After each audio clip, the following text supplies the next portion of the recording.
शरद पवार, उद्धव ठाकरे, काँग्रेसचे नेते राहुल गांधी यांनी ओबीसी मधून मराठा समाजाला आरक्षण द्यायचं की नाही हे स्पष्ट केले पाहिजे।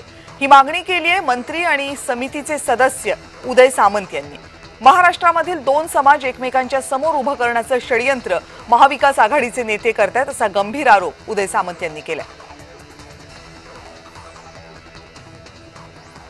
शिवसेना शिंदे गटाचे आमदार हिक्क मुढाण यांनी आझाद मैदानावर जाऊन मराठा आंदोलक मनोज जरांगे पाटील यांची भेट घेतली, त्यांच्यासोबत चर्चा केली।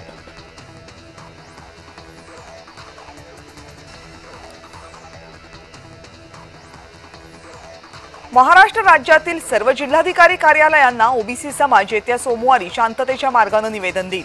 कोणत्याही परिस्थितीत मराठा समाजाला ओबीसीतून आरक्षण देता येणार नाही। अंतरवाली सराटीमध्ये सुद्धा ओबीसी बांधव उपोषण सुरू करणार असं ओबीसी नेते प्रकाश अण्णा शेंडगे यांनी म्हटलंय।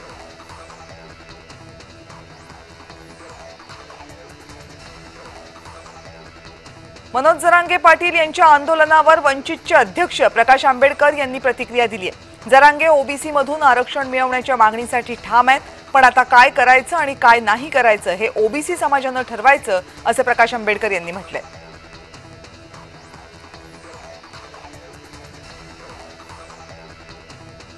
पुण्यामध्ये अजित पवारांच्या उपस्थितीत राष्ट्रवादी काँग्रेसच्या नगरसेवकांची एक बैठक बोलावण्यात आली। माजी नगरसेवकांसह महापालिका निवडणुकीसाठी इच्छुक असणाऱ्या सर्व उमेदवारांची अजित पवारांनी ही बैठक बोलावली। महापालिकेच्या आगामी निवडणुकांच्या पार्श्वभूमीवर राष्ट्रवादीकडून रणनीती आखली जाते।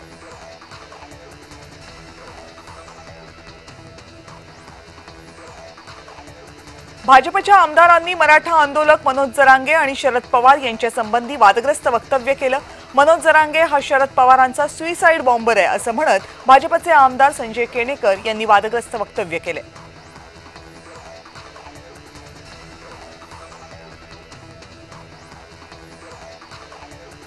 नवी मुंबईमध्ये मराठा आंदोलकांनी अर्धनग्न आंदोलन केलं। पाणी आणि जेवणाची व्यवस्था न केल्याने आंदोलक आक्रमक झाले, मुंबईच्या दिशेने निघाले। किती त्रास दिला तरी आरक्षण घेतल्याशिवाय मुंबई सोडणार नाही असा इशारा यावेळी आंदोलकांनी दिला।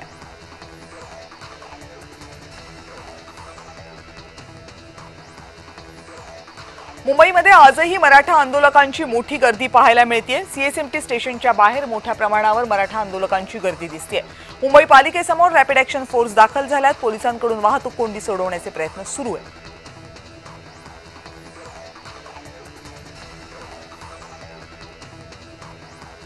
जरांगेंच्या आमरण उपोषणाचा आजचा दुसरा दिवस। आझाद मैदानावर उपोषण सुरू आहे। सरकारने काल आझाद मैदानावर उपोषणाला 1 दिवसाची मुदतवाढ दिली होती, आज ती संपली। आज पुन्हा एकदा 1 दिवसाची मुदतवाढ राज्य सरकारच्या वतीने देण्यात आली आहे, मुंबई पोलिसांच्या वतीने देण्यात आली आहे।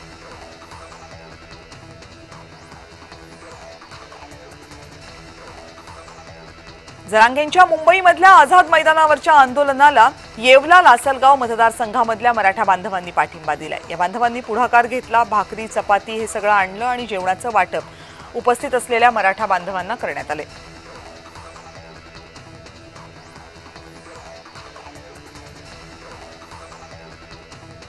आणि हायकोर्टाचे निर्देश आंदोलकांनी पाळले नाही तर त्यांच्यावर कठोर कारवाई करा अशी मागणी ओबीसीचे नेते नवनाथ वाघमारे यांनी केली आहे। ओबीसींचं राजकीय आरक्षण संपवण्याचा कट घातला जातोय आणि जरांगेंच्या आंदोलनामागे शरद पवार यांचा हात असल्याचा दावा नवनाथ वाघमारे यांनी केला।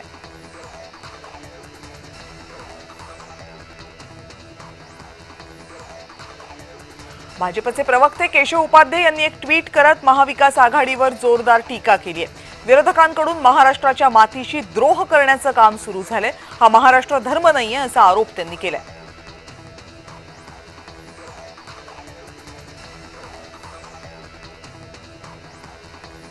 नाशिकचे खासदार राजाभाऊ वाजे यांनी एक पत्रक काढले आणि गोरगरीब मराठा समाजाला आरक्षण मिळावं अशी इच्छा व्यक्त केली आहे। मनोज जरांगे पाटील यांच्या आंदोलनाला त्यांनी पाठिंबा दिलाय आणि पुन्हा आंदोलन करण्याची वेळ सरकारने येऊ देऊ नये, शासनाने तात्पुरतं आश्वासन न देता कायमस्वरूपी उपाययोजना कराव्या अशी ही मागणी त्यांनी केली।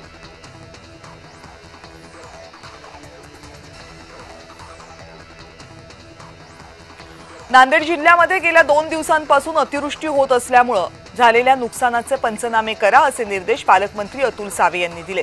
सर्व यंत्रणांनी सतर्क राहावे असे आदेशही दिले आणि नुकसानग्रस्तांना तातडीने नुकसान भरपाई दिली जाईल असं आश्वासन यावेळी त्यांनी दिलं।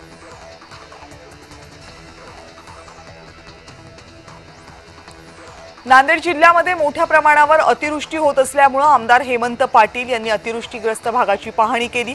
नागरिकांचे प्रचंड नुकसान झाले, घरामध्ये पाणी गेले, रस्त्यावर कमरे इतकं पाणी साचले। पाहणी करताना प्रशासनाला आमदार हेमंत पाटील यांनी पंचनामे करण्याचे आदेश दिलेत।